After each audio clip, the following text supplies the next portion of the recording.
Un an après le divorce, mon ex-belle-mère m'a aperçu à la clinique. Avec un sourire suffisant, elle a dit « Te quitter a été la meilleure décision que mon fils ait jamais prise.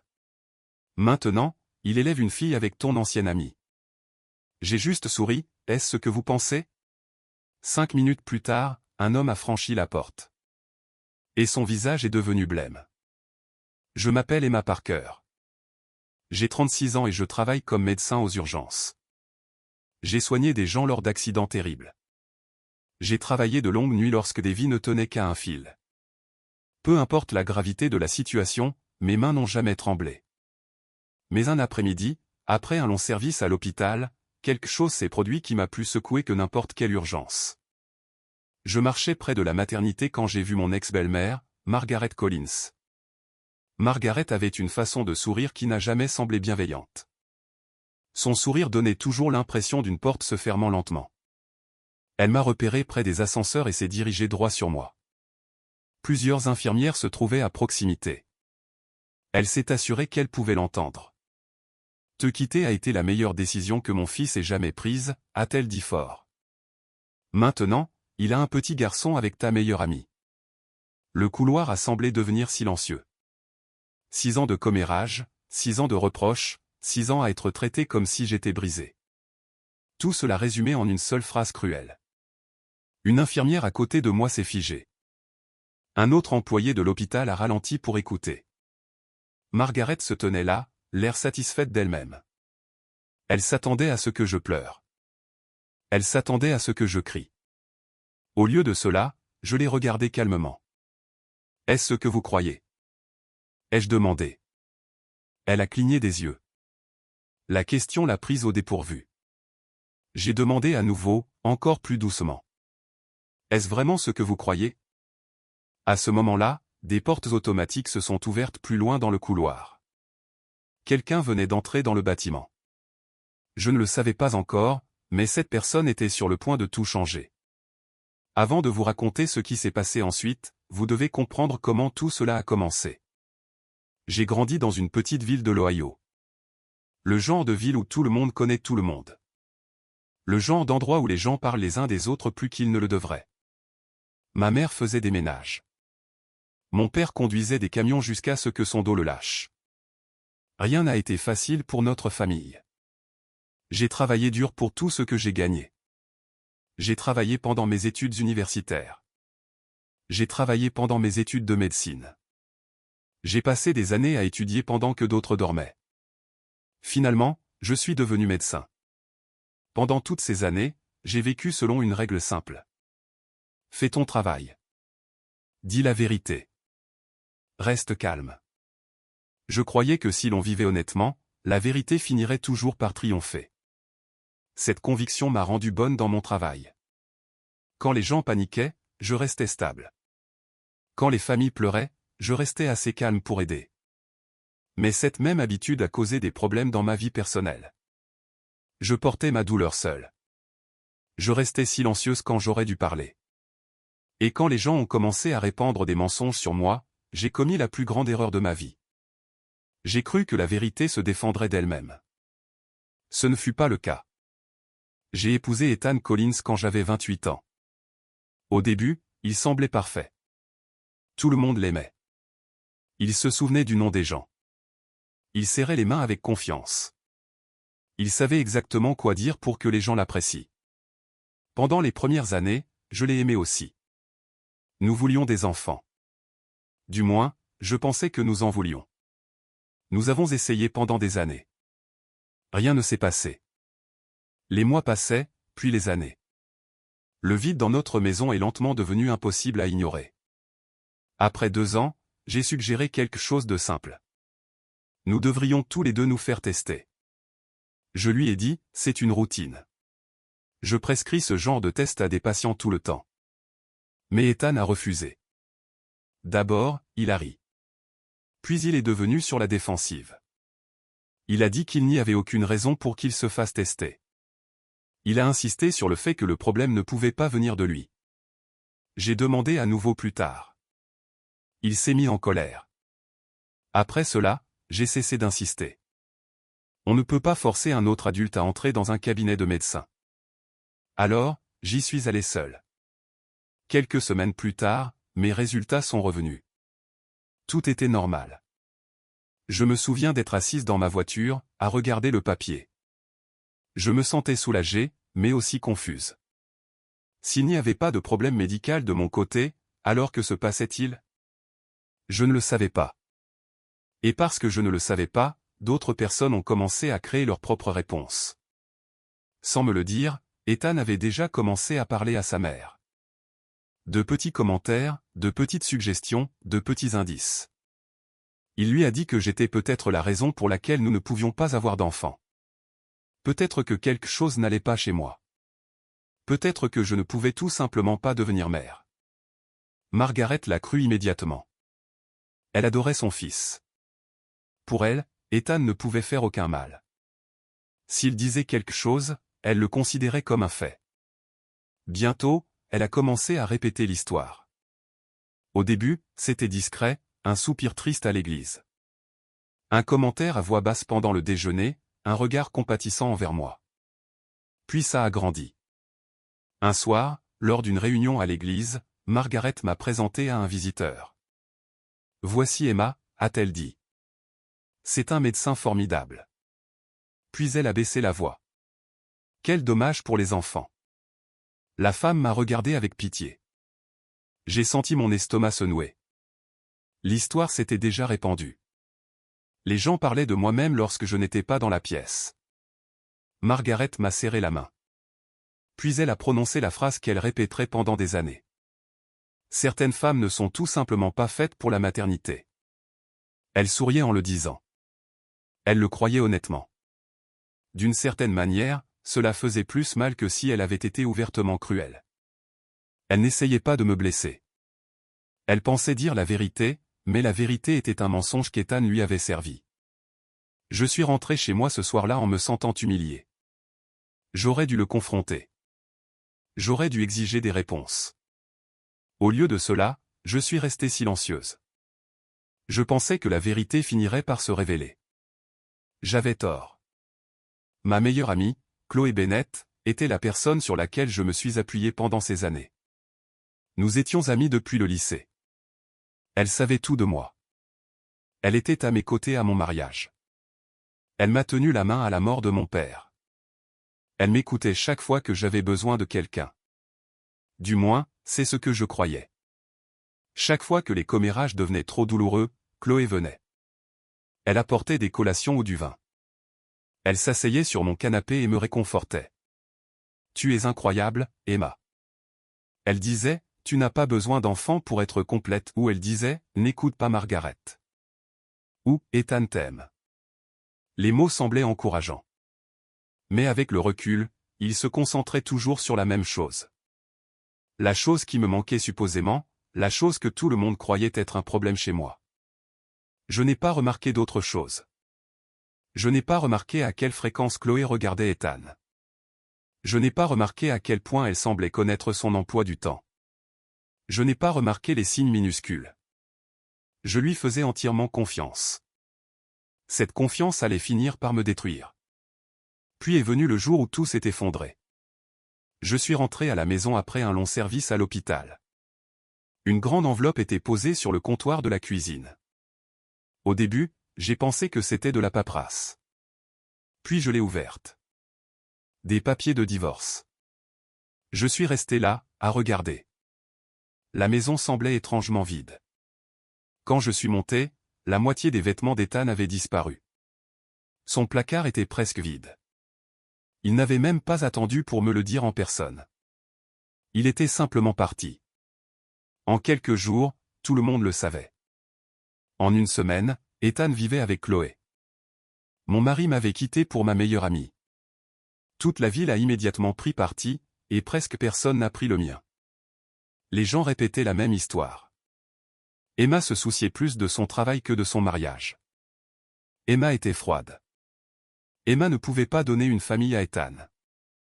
Emma l'a fait fuir. Margaret s'est assurée que tout le monde l'entende. Et Chloé n'a jamais corrigé un seul mot. Les deux personnes qui me connaissaient le mieux m'ont laissé devenir la méchante de ma propre histoire. La douleur était insupportable. Mais je suis restée silencieuse. Je ne me suis pas disputée en ligne. Je n'ai pas appelé les gens. Je ne me suis pas défendue. Le lendemain matin, je suis allé travailler. Un adolescent est arrivé aux urgences avec un bras cassé. Je l'ai soigné. J'ai souri. Je lui ai dit qu'il irait bien. Puis je suis rentré chez moi et j'ai pleuré là où personne ne pouvait me voir. C'est devenu ma vie. Les mois se sont transformés en une année. Je me suis concentré sur mon travail. L'hôpital est devenu mon refuge. Entre ces murs, personne ne se souciait des commérages de l'église. Personne ne se souciait de mon mariage. Personne ne me traitait de brisé. J'étais simplement le docteur Emma Parker. Et c'était suffisant.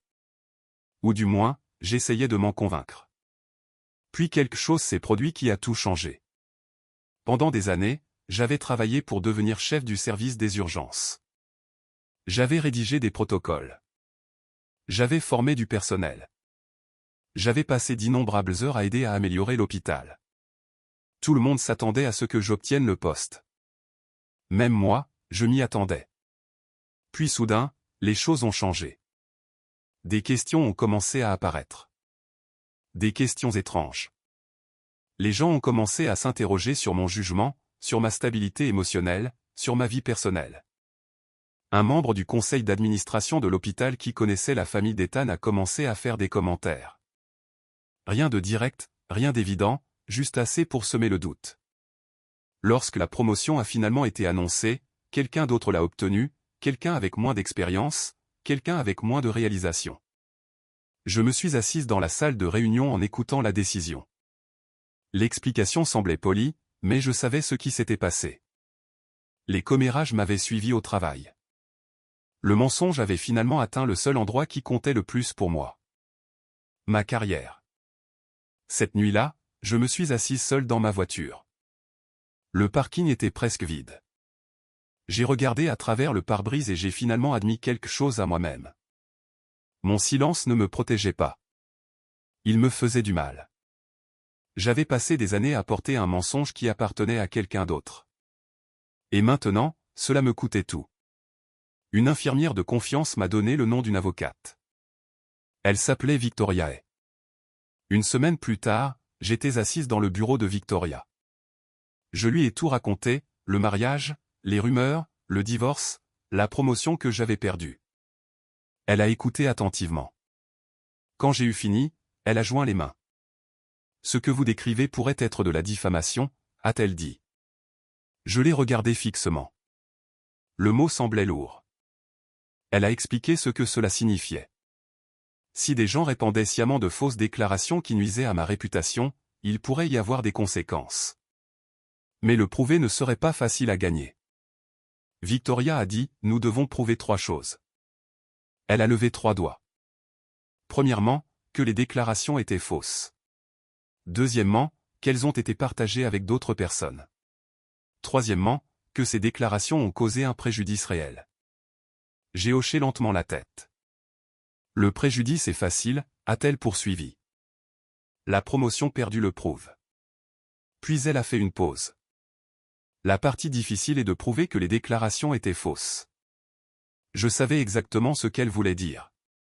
Toute la ville croyait que j'étais la raison pour laquelle Ethan et moi n'avions jamais eu d'enfant. Comment pourrais-je prouver le contraire? Victoria m'a regardé droit dans les yeux. Parfois, le silence n'est pas une force, a-t-elle dit. Parfois, le silence ne protège que les personnes qui racontent le mensonge. Ces mots sont restés avec moi. Pendant 2 semaines, j'y ai pensé. Chaque jour, chaque nuit, je faisais des listes. J'ai noté tout ce que je pouvais perdre. Des amis, une réputation, une vie privée. Puis j'ai fait une autre liste.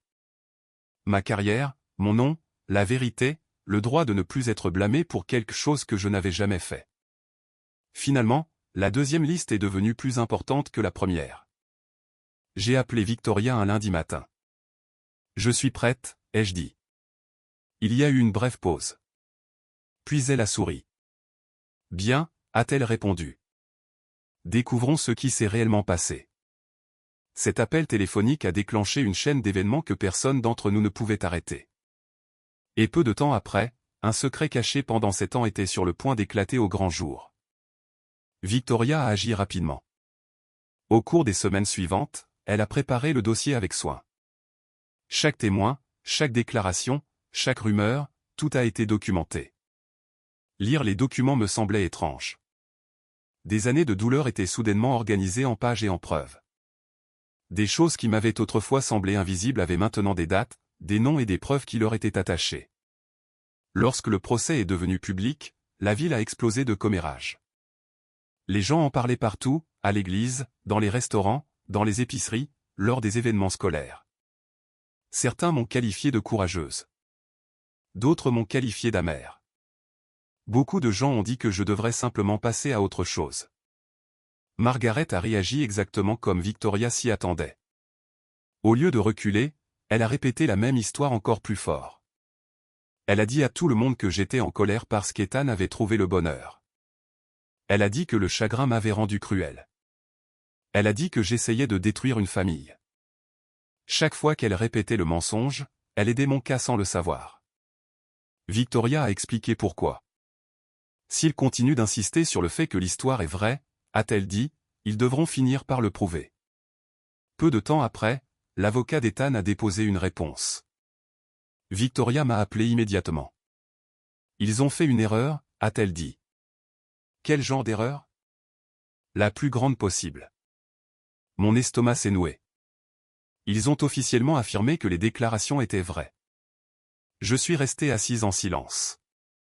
Victoria a poursuivi, ils disent que vous étiez la raison pour laquelle le mariage n'a jamais produit d'enfant. Je n'ai pas bien compris pourquoi c'était important. Puis elle a expliqué, s'ils veulent prouver que vous étiez le problème, ils devront peut-être aussi ouvrir le dossier médical d'Ethan. Soudain, mon cœur s'est mis à battre la chamade. Pendant des années, Ethan avait refusé les tests. Pendant des années, il avait évité toute conversation. Pendant des années, il avait agi comme si le sujet ne concernait que moi. Maintenant, ce mur pourrait enfin se fissurer. Ce n'est pas garanti, a prévenu Victoria. Mais ils viennent d'ouvrir une porte. Cette nuit-là, j'ai à peine dormi. Les souvenirs ne cessaient de revenir. Un souvenir se démarquait plus que tout autre. 7 ans plus tôt, Ethan avait fait un voyage dans une clinique en ville. Il a appelé cela une visite médicale de routine. Il est parti tôt le matin. Quand il est rentré, il semblait différent, silencieux, irritable, distrait. Quand j'ai demandé si quelque chose n'allait pas, il m'a sèchement répondu. Puis il a changé de sujet. Après ce jour, il n'a plus jamais discuté des tests de fertilité. Pas une seule fois. À l'époque, je n'y avais pas prêté attention. Maintenant, cela semblait important. Le lendemain matin, j'ai tout raconté à Victoria. Elle a écouté attentivement. Ce n'est pas une preuve, a-t-elle dit, mais cela nous donne une raison de poser des questions.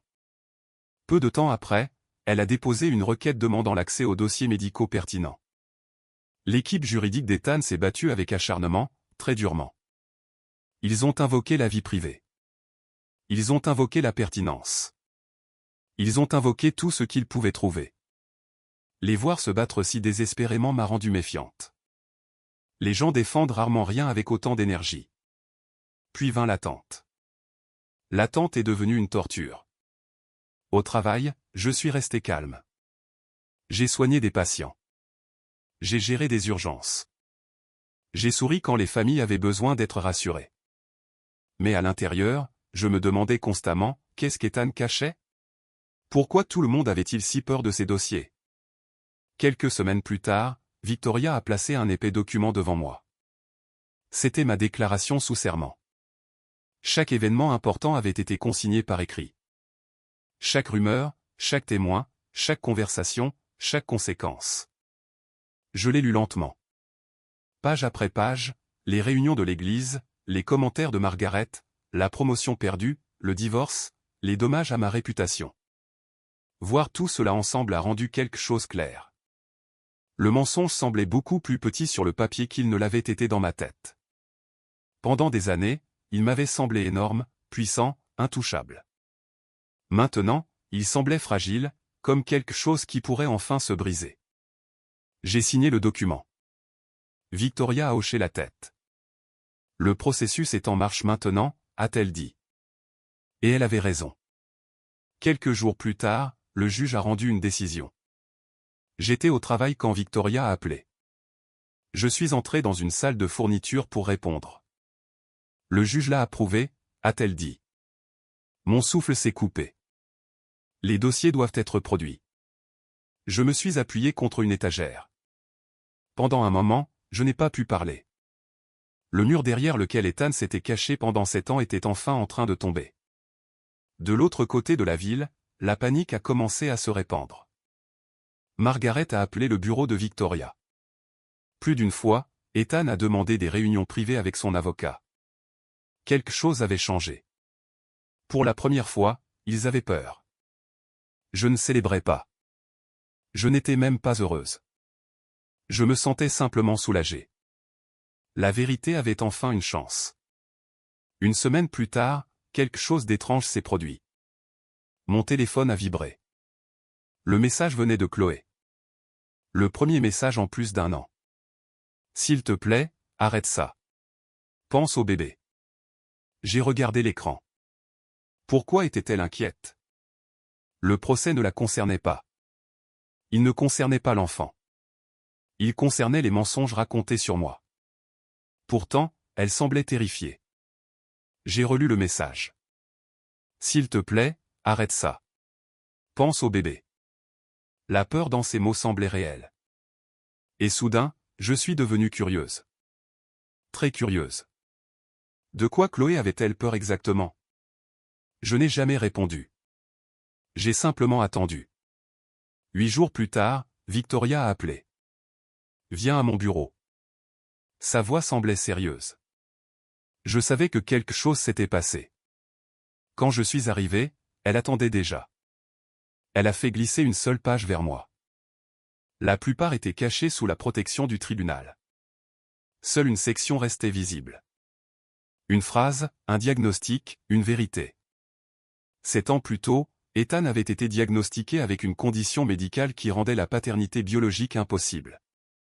J'ai regardé la page. Mes mains sont restées parfaitement immobiles. Mais à l'intérieur, tout a basculé.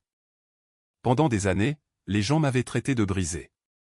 Pendant des années, je m'étais remise en question. Pendant des années, j'avais porté une honte qui ne m'avait jamais appartenu. Et pendant tout ce temps, Ethan avait su. Il avait connu la vérité tout ce temps.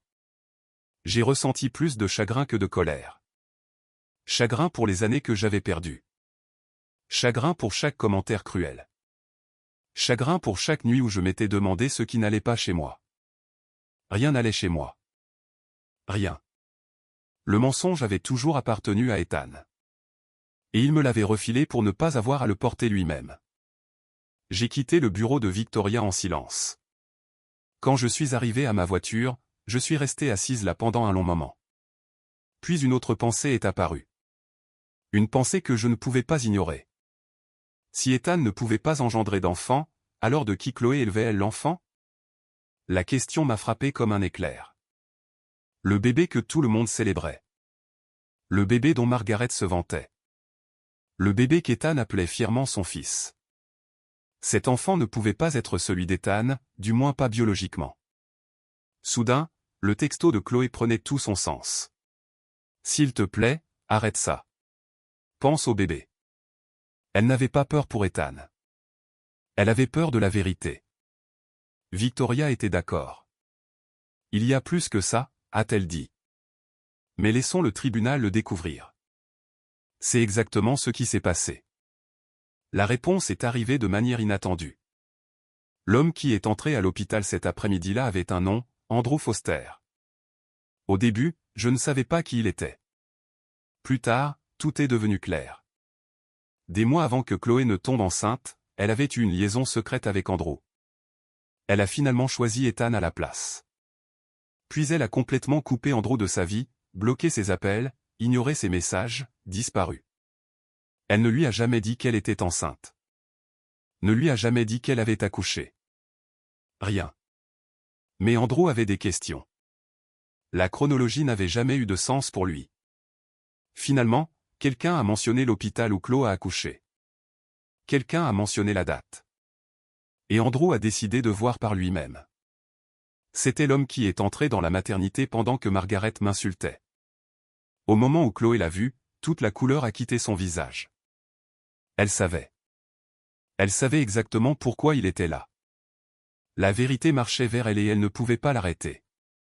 Bientôt, un autre processus judiciaire a commencé. Des tests génétiques ont été demandés. Des preuves ont été examinées. Des questions ont été posées. Les résultats ont confirmé ce que beaucoup de gens avaient commencé à soupçonner.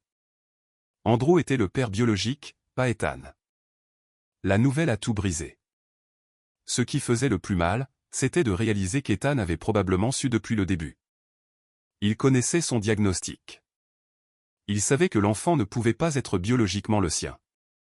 Pourtant, il a quand même utilisé ce bébé comme preuve. Preuve qu'il était l'homme que tout le monde croyait qu'il était. Preuve que je l'avais supposément laissé tomber. La cruauté de cette prise de conscience est restée avec moi. Non pas parce que je voulais me venger, mais parce que cela montrait jusqu'où il était prêt à aller pour protéger son image. Victoria m'a dit plus tard que l'avocat d'Ethan voulait un règlement privé, de l'argent, une correction envoyée discrètement au conseil d'administration de l'hôpital, une promesse de réparer ma réputation. En échange, tout resterait caché. Pas d'audience publique, pas de vérité publique, juste le silence. Victoria a posé l'offre sur son bureau. C'est en fait une offre solide, a-t-elle admis. J'ai compris pourquoi. Financièrement, c'était une victoire. Professionnellement, c'était une victoire.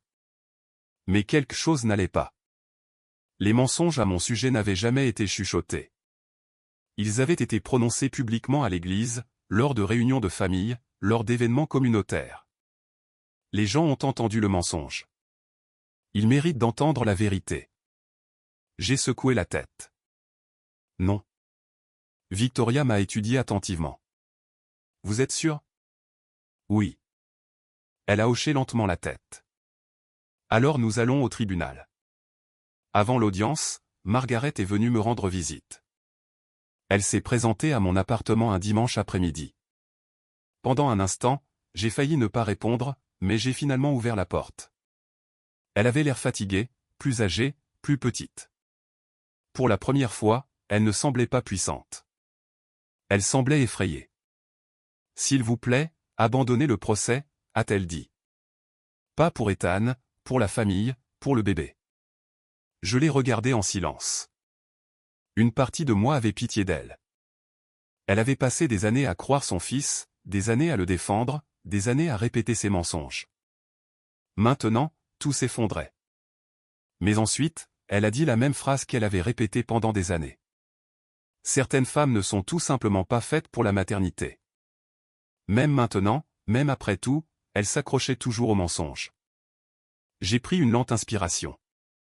Le mensonge n'a jamais été le mien, ai-je dit doucement. Rentrez chez vous, Margaret. Elle est partie sans un autre mot. L'audience au tribunal a eu lieu quelques semaines plus tard. La salle était bondée. Les membres du conseil d'administration de l'hôpital étaient présents. Les membres de l'église étaient présents. Des voisins curieux étaient présents. Margaret était assise à côté d'Ethan. Chloé était assise près du fond. Andrew était assis plusieurs rangées derrière elle. Tout le monde semblait nerveux, sauf moi. Assez curieusement, je me sentais calme. La vérité était enfin là. Victoria a présenté les preuves avec soin. Témoin après témoin, déclaration après déclaration. Puis sont venus les dossiers médicaux. Seules les informations nécessaires ont été lues à haute voix. Rien de plus. Juste assez. Assez pour établir un simple fait. Ethan savait depuis 7 ans. La salle est devenue silencieuse. Complètement silencieuse. On pouvait presque sentir les gens repenser à tout ce qu'ils croyaient. Victoria a ensuite présenté la contradiction, le diagnostic, l'enfant, les preuves ADN, la chronologie. Un fait relié à un autre jusqu'à ce que la vérité devienne impossible à ignorer. Soudain, Ethan s'est levé. Ce n'est pas. Le juge l'a immédiatement arrêté. Margaret s'est levée aussi. Son visage était devenu pâle. Elle a pointé le doigt vers moi. Ce n'est pas juste. Sa voix tremblait. Des années de certitude s'effondraient. Puis elle a répété la phrase une dernière fois. Certaines femmes ne sont tout simplement pas faites pour ça. La salle d'audience est devenue silencieuse. Je me suis levé lentement. J'avais attendu ce moment pendant des années.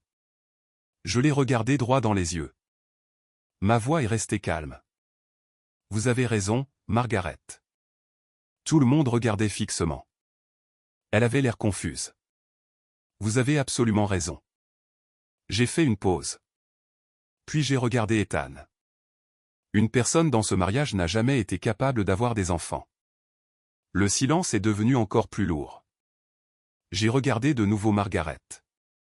Le dossier médical n'avait que son nom dessus. Aucun cri n'a suivi. Aucune dispute dramatique. Juste le silence. Le silence pur. Parce que la vérité se tenait enfin dans la pièce et personne ne pouvait plus la contester. Margaret a baissé la main. Ethan s'est assis. Son visage a disparu derrière ses mains. L'histoire était terminée. Le mensonge n'avait plus nulle part où se cacher. Quelques semaines plus tard, l'hôpital a rouvert le poste de direction. Le conseil d'administration a tout examiné. Cette fois, ils ont pris la bonne décision. J'ai reçu la promotion. Non pas parce que quelqu'un avait pitié de moi, parce que je l'avais mérité. Quand je suis entré dans mon nouveau bureau, je me sentais plus légère que je ne l'avais été depuis des années. Le fardeau avait disparu. La honte avait disparu. Le mensonge avait disparu. Ethan a finalement déménagé. Margaret a discrètement disparu des événements communautaires. Chloé et Andrew ont réglé les questions de garde pour l'enfant. Et moi, je suis resté exactement là où était ma place, à l'hôpital, faisant le travail que j'aimais, et dans les gens, vivant ma vie. Avant que tout ne se termine, j'ai envoyé une dernière note à Margaret. C'était court, simple. Je ne porterai plus le mensonge de votre fils.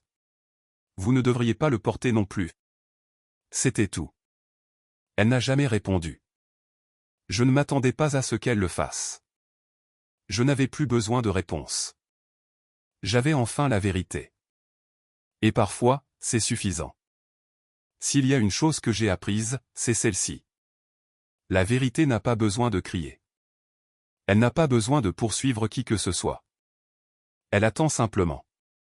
Et lorsque la bonne question est enfin posée, la vérité répond d'elle-même.